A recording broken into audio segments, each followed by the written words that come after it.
एक गांव में प्यारे मोहन नाम का एक ग्वाला अपनी पत्नी के साथ रहता था। वो एक बहुत सीधा साधा और ईमानदार इंसान था। ईमानदारी बहुत कीमती होती है, उसे खरीदा नहीं जा सकता। महंगाई इतनी बढ़ गई है, आप भी दूध में थोड़ा पानी क्यों नहीं मिलाते? नहीं फूलवती, बेईमानी का रास्ता बहुत लंबा है।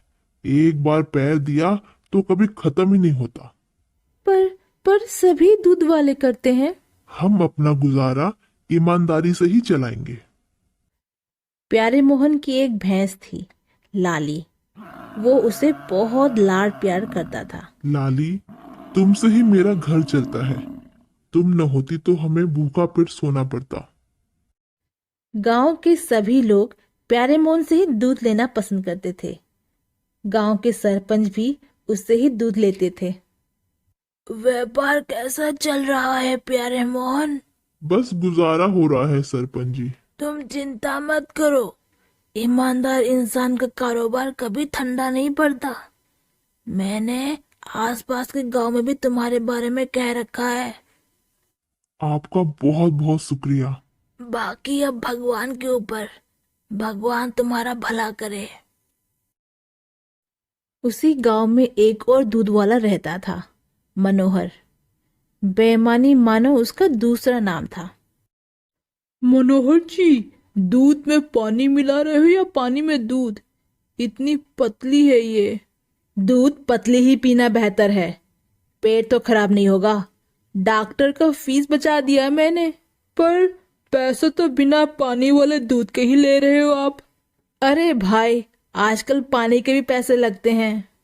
मुफ्त में कुछ नहीं मिलता। कुछ दिनों में तो सांस लेने का भी पैसे लगने वाला है। एक दिन प्यारे मोहन जंगल से लाली के लिए कुछ घास इकट्ठे करने जाता है, पर उसे घास नहीं मिलता।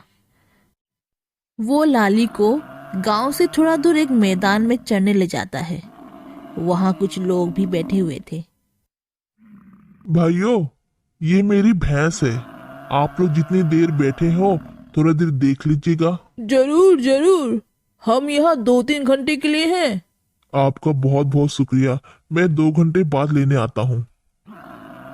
ये कहकर प्यारे मोहन अपने घर चला जाता है। कुछ देर बाद मनोहर वहां आता है। वहां बैठा एक लड़का उसका भांजा था।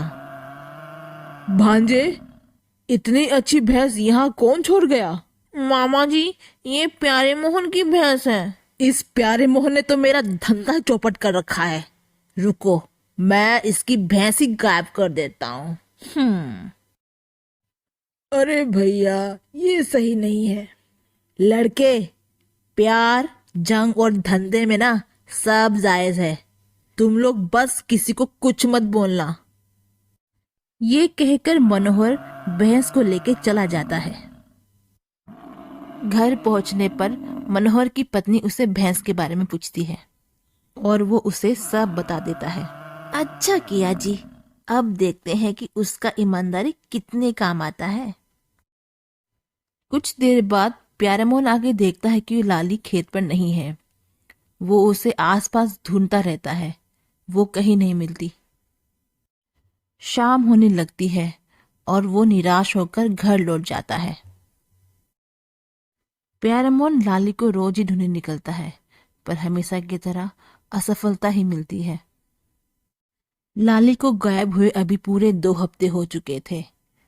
प्यारे मोहन का गुजारा करना अब मुश्किल हो गया था। आप जल्दी लाली को ढूंढिए जी, खाना बनाने के लिए अब थोड़ी ही दाल चावल बची हुई है। तभी कोई प्यारे मोहन को पुकारता है। अरे प्यारे मोहन जी, आप कौन हो? जिस दिन आप अपनी भैंस चराने छोड़ गए थे, मैं वहीं पर था। हाँ, अब याद आया। श्रीमान, क्या आपको पता है कि मेरी भैंस कहाँ चली गई है? हम बहुत परेशान हैं। आपकी भैंस मनोहर ले गया था, आपसे बदला लेने के लिए। प्यारमोहन तुरंत मनोहर के घर जाता है और उसे भैंस लौटा देने की विनती करता है। पर मनोहर थोड़ी कोई सीधा आदमी था। 2 हफ्ते से इस भैंस को मैंने पाला है, अब ये मेरी है।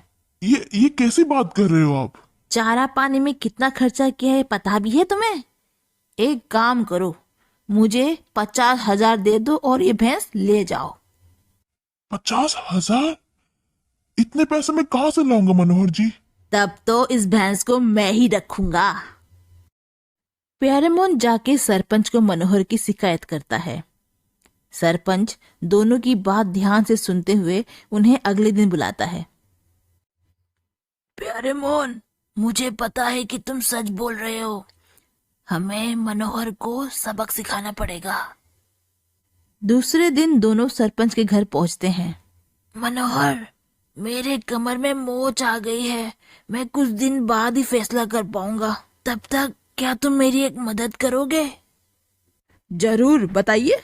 वो क्या है कि मेरा तो कोई संतान है नहीं, तो तुम्हारे बेटे को क्या 4-5 दिन मेरी मदद के लिए छोड़ दोगे?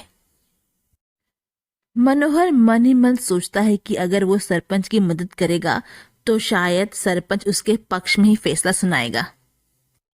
जी बिल्कुल, क्यों नहीं। बेटा, तुम सरपंच के सारी कहा मानना। मैं तुम्हें 5 दिन बाद लेने आऊंगा। मनोहर के जाने के बाद, प्यारे मोहन, तुम मनोहर के बेटे को अपने पास 5 दिन के लिए ले जाओ। सरपंच मुझे सारी बात समझा देता है। 5 दिन बाद मनोहर अपने बेटे को वापस लेने सरपंच के यहाँ आता है। सरपंच उसे प्यारे मोहन के घर ले चलता है। प्यारे मोहन, मेरा बेटा तुम्हारे पास है, उसे लौटा दो। पर ये लड़का तो अब मेरा हुआ। पागलों जैसी बात मत करो। 5 दिनों तक मैंने तुम्हारे बेटे को खिलाया पिलाया, हजारों में खर्चा किया। तुम मुझे 50,000 दे दो और अपना बेटा ले जाओ। प्यारे मोहन ने बात तो बिल्कुल ठीक की है।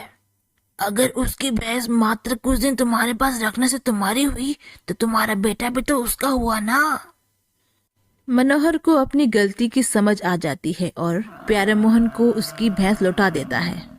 प्यारे मोहन, तुम्हारी समझदारी की दाद देनी पड़ेगी। मेरा तीर मुझ पे ही चला दिया। माफ कर देना भाई। पैसों का चक्कर तो तुम जानते हो ही। उसी के चक्कर में कुछ ज्यादा ही बेईमान हो गया था मैं। वैसे सारी गलती मेरी नहीं है, मेरी बीवी की भी है।